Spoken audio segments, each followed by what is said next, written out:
আমার অ্যাড্রেসটা ভালো মতো মনে রাখো। বুয়েট শেরেবাংলা হল, রুম নাম্বার ২০১০। আমি তোমাদের জন্য একটা ৯০ দিনের প্ল্যান রেডি করছি। যদি এই প্ল্যানটা ফলো করার পরও তোমার এইচএসসি পরীক্ষার প্রিপারেশন আগের চেয়ে ভালো না হয়, কিংবা তোমার পরীক্ষা আগের চেয়ে ভালো না হয়, তাহলে তুমি এসে তোমার যা প্রতিশোধ নেওয়ার তুমি নিয়ে যাও, আমি মাথা পেতে নেব। তোমাদের জন্য এই যে ৯০ দিনের প্ল্যান আমি রেডি করছি, যারা শেষ মুহূর্তে চিন্তা করছো কিভাবে আমার প্রিপারেশন আগের চেয়ে ভালো করব, যা করছি সেটা যেন ব্রেনের মধ্যে সেট হয়ে থাকে, যেটুকু গ্যাপ আছে গ্যাপ কিভাবে যেন পূরণ করতে পারি, এবং মোস্ট ইম্পর্টেন্টলি যেখানে কেউই নজর দেয় না, তুমি যা পড়ছো এটা পরীক্ষায় প্রপারলি ডেলিভার করে দিয়ে আসতে পারো জানো, সেইটার প্রিপারেশন এই প্ল্যানের মধ্যে আছে। সো তুমি এই ভিডিওটা শেয়ার করে সেভ করে রাখো, এই ৯০ দিনের প্ল্যান তুমি যদি ফলো করো, প্রিপারেশন অবশ্যই আগের চেয়ে ভালো হবে। দেখো, একটা সত্যি কথা বলি, তুমি এখন যে অবস্থায় আছো, এখন তোমাকে যদি আমি একটা কোনো রুটিন দেই যে এই দিন তুমি এইটা পড়বা, এই দিন তুমি এইটা পড়বা, তুমি এটা এমনিও ফলো করতে পারবা না, কারণ আমরা রুটিন ফলো করতে পারি না, এবং এক একজনের রুটিন এক এক রকম হবে। সো আমি কি ইন্ডিভিজুয়ালি সবাইকে তো পার্সোনালাইজ রুটিন বানাইতে পারবো না। তো আমি তোমাকে এমন একটা রোড ম্যাপ দিয়ে দিব যে তুমি তোমার নিজের রুটিন বানাই ফেলতে পারবা, এবং তুমি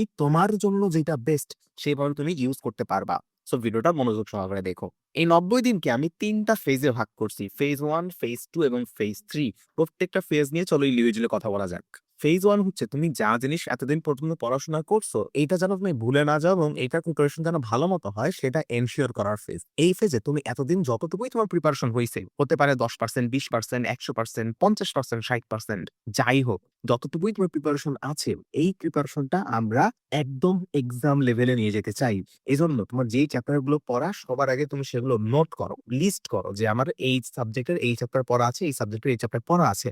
এরপর তোমাকে ছোট্ট কিছু ক্যালকুলেশন করতে হবে। তোমাকে দেখতে হবে যে তোমার প্রিপারেশন কত পার্সেন্ট হইছে। ধরো একটা চ্যাপ্টারে তুমি টেস্ট পেপার সলভ করছো এবং সবই পড়া আছে, তার মানে ওই চ্যাপ্টারটা তোমার ডান। এই চ্যাপ্টারটাই আমরা জাস্ট একটু রিভিশন দিব, চোখ বুলা যাবো, দ্যাটস ইট। কিন্তু ধরো একটা চ্যাপ্টার তুমি পড়ছো, তুমি নোট করছো, বাট টেস্ট পেপার সলভ করো নাই। ফেজ 1-এ আমরা এই চ্যাপ্টার গুলো, টেস্ট পেপার গুলো সলভ করে ফেলবো বিগত 5 বছরে যত প্রশ্ন আসছে। শর্ট সিলেবাস হলে রিসেন্ট 5 বছর, যদি ফুল সিলেবাস হয় তাহলে যখন ফুল সিলেবাস থেকে কোশ্চেন আসতো সেই সময়ের 5 বছরের কোশ্চেন আমরা এই প্রথম ফেজে সলভ করে ফেলবো। ধরো যাদের সিলেবাস খুবই কম পরিমাণ শেষ করা, যেমন ধরো 10%, 15%, 20%, যারা আইসিইউ তে আছো, তোমাদেরকে এই প্রথম ফেজে অর্থাৎ তোমাদের পরিচিত অধ্যায়গুলো শেষ করতে, রিভিশন করতে সর্বোচ্চ তোমাদের 2 সপ্তাহ তোমরা প্রথম ফেজের জন্য রাখবা। অর্থাৎ তোমার সিলেবাস যদি কম পরিমাণ শেষ হয়ে থাকে, পড়তেও কম সময় লাগবে, তো সেক্ষেত্রে তুমি ম্যাক্সিমাম 2 সপ্তাহ রাখতে পারো। তোমার সিলেবাস যদি মোটামুটি অর্ধেকের মতো শেষ হয়ে থাকে, তুমি 30 দিন সময় রাখতে পারো। তোমার সিলেবাস যদি অর্ধেকের বেশি, ধরো 70% বা 80% শেষ হয়ে থাকে, তোমার তো পড়তে সময় লাগবে। সেক্ষেত্রে এইটুকু শেষ করার জন্য তুমি 45 দিন সময় রাখবা হাতে। এটা তোমার ফেজ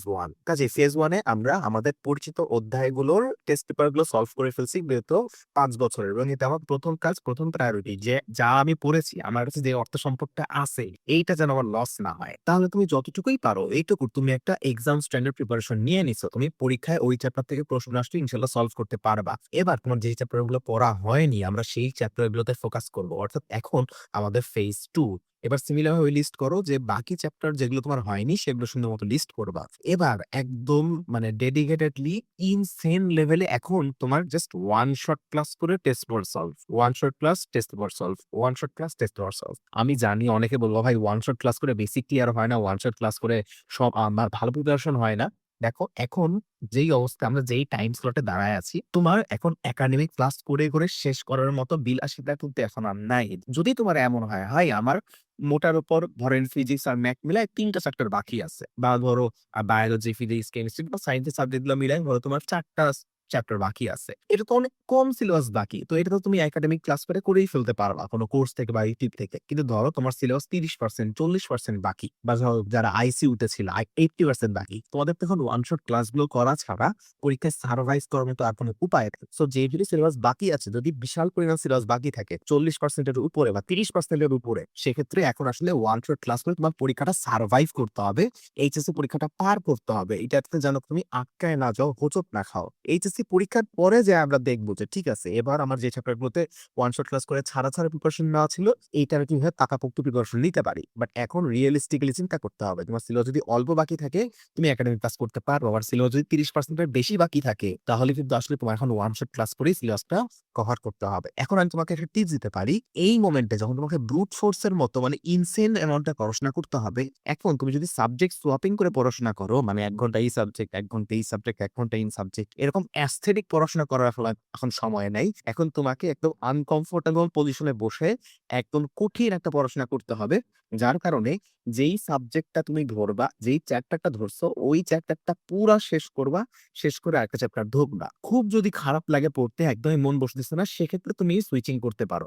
বাট চেষ্টা করবা যেই চ্যাপ্টারটা ধরছো ওইটা একদম ফিনিশ করে তারপর অন্য একটা চ্যাপ্টার ধরতে, অন্য একটা সাবজেক্ট ধরতে। এতে করে তোমার ওই পড়াশোনার স্পৃহাটা বা ওই পড়াশোনার ফ্লোটা ভালো থাকে এবং লাস্ট মোমেন্টে বেশি পরিমাণ পড়াশোনা একবারে ক্যাপচার করা যায়। এখন ওয়ান শট ক্লাস কোন জায়গায় পাবা? ইউটিউবে ভর্তি ওয়ান শট ক্লাস। তুমি যে কোনো জায়গায় যায় তুমি ওই চ্যাপ্টারের নাম লিখবা, সার্চ দিয়ে তোমার যেই টিচার ভালো লাগে সেই টিচারের ওয়ান শট ক্লাস করে ফেলতে পারো। অনেক সময় ফুল সিলেবাসের জন্য পাইতে একটু কষ্ট হইতে পারে, সেক্ষেত্রে একটু খুঁজতে হবে। যদি তোমার মনে হয় তুমি ফিজিক্স এর জন্য একটা এরকম ডেডিকেটেড ওয়ান শট ব্যাচ চাচ্ছ, যেখানে তোমাকে এক একটা চ্যাপ্টার এক একটা 4-5 ঘন্টার ক্লাসে কভার করে দেওয়া হবে, সকল বোর্ড কোশ্চেন অ্যান্সার করায় দেওয়া হবে এবং এক্সাম দিতে পারবা, গাইডলাইন সেশনের মাধ্যমে কথা বলতে পারবা, সেক্ষেত্রে physics marathon one shot batch তোমার জন্য দারুণ একটা অপশন হইতে পারে। এখানে আমি, ইয়াসিক ভাই এবং প্রমিত ভাই মিলে তোমাদেরকে সবগুলো চ্যাপ্টার 4 থেকে 5 ঘন্টার এক একটা ক্লাসে গুছাই দিব, যেখানে সকল বোর্ড কোশ্চেন আমরা সলভ করাই দিব। শুধু তুমি টেস্ট পেপারটা নিয়ে একটু সলভ করে ফেলবা, তোমার প্রিপারেশন কিন্তু ডান।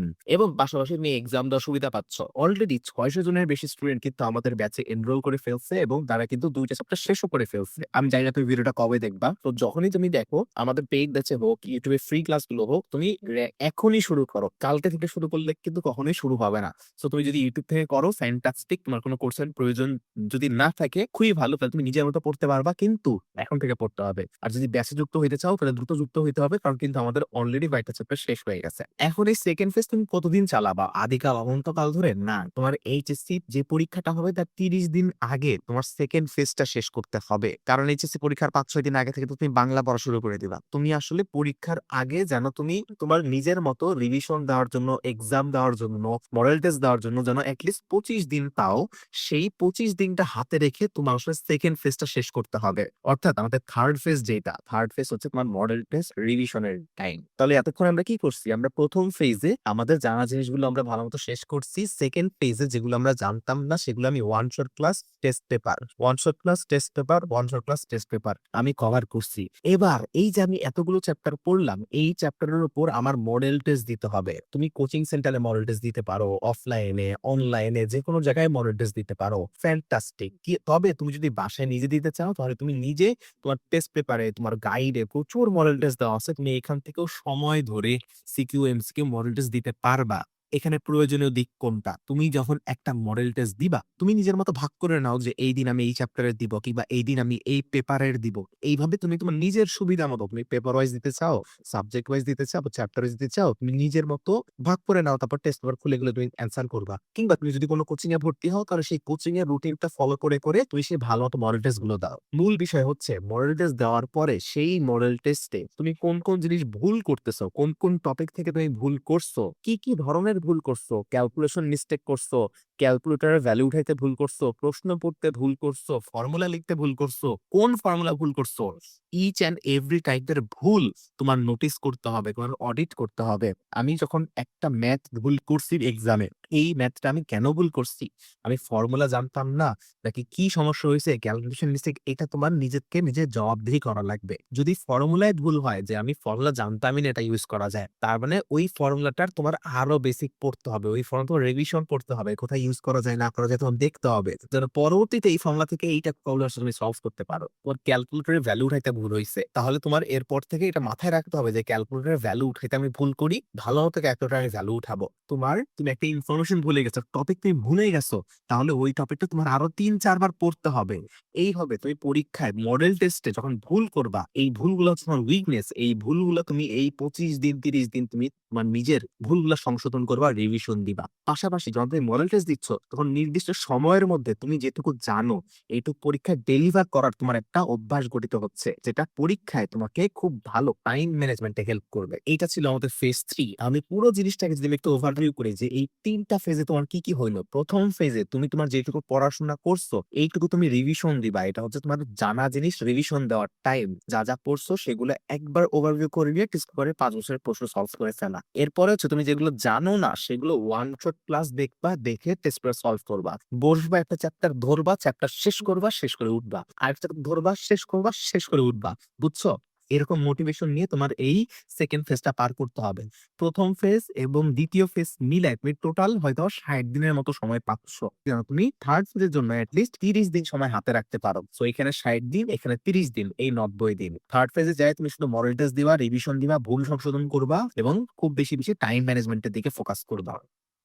এই ৯০ দিন তুমি যদি এভাবে ইউজ করতে পারো, ফলো করতে পারো এবং আমি তোমাকে যেগুলো কথা বললাম, যেগুলো মাথায় রাখতে বললাম, এইগুলো যদি তুমি মাথায় রাখো, অক্ষরে অক্ষরে ফলো করো, আমি তোমাকে গ্যারান্টি দিচ্ছি তোমার এইচএসসি পরীক্ষার প্রিপারেশন অনেক ভালো হবে। তুমি অনেক ভালো করতে পারবা। আমার দোয়া অলওয়েজ তোমার সাথে থাকবে এবং যখনই তোমার ডিমোটিভেটেড লাগবে, তোমার বাবা-মার কথা চিন্তা করো। তুমি কেন ভালো রেজাল্ট করতে চাও সেই জিনিসটার কথা চিন্তা করো এবং ডিমোটিভেশন আসা স্বাভাবিক, খারাপ লাগা স্বাভাবিক। তুমি ৬০ দিন বা ৯০ দিন প্রত্যেকদিন পড়াশোনা করতে পারবা না। একদিন তোমার খুবই খারাপ লাগবে। একদিন তুমি গ্যাপ দিতে পারো, সমস্যা নেই। কিন্তু পরের দিন থেকে ঘুম থেকে উঠে আবার পুনরায় নিজেকে টেবিলে বসাইতে হবে। মনে রাখবা সিগমা, তারপরে ওই যে ফাইনাল ওয়াস, তারপরে তোমরা আর কি বলো যে অরা, এইগুলা কিন্তু কোনো গেমস খেলা, এগুলা কিন্তু স্মার্টনেস দেখালা, ইংলিশ কথা বলা, সুন্দর স্ট্যাটাস দেওয়া, এগুলোর মধ্যে কিন্তু সিগমানেস নাই। সিগমানেস হচ্ছে তোমার পড়াশোনা করা, তোমার নিজের মধ্যে সময় ইনভেস্ট করা এবং নিজেকে ডেভেলপ করার প্রতি যে কষ্টটা করতে হবে, এই হার্ডওয়ার্কটা করতে পারা। রিয়েল সিগমা কিংবা কি বলবো রিয়েল ফাইনাল বস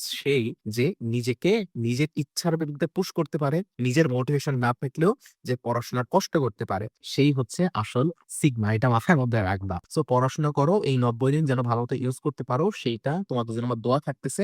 কমেন্টে নিজের ডেডিকেশন রাখার জন্য কমেন্ট সেকশনে এখনই গিয়ে তুমি একটা কমেন্ট করে দাও যে আই অ্যাকসেপ্ট ইউর চ্যালেঞ্জ। তাহলে তোমার নিজের মধ্যে একটা দায়বদ্ধতা থাকবে যে হ্যাঁ, আমি তো ওখানে একটা কথা বলে আসছি, এটা আমার ফলো করা লাগবে।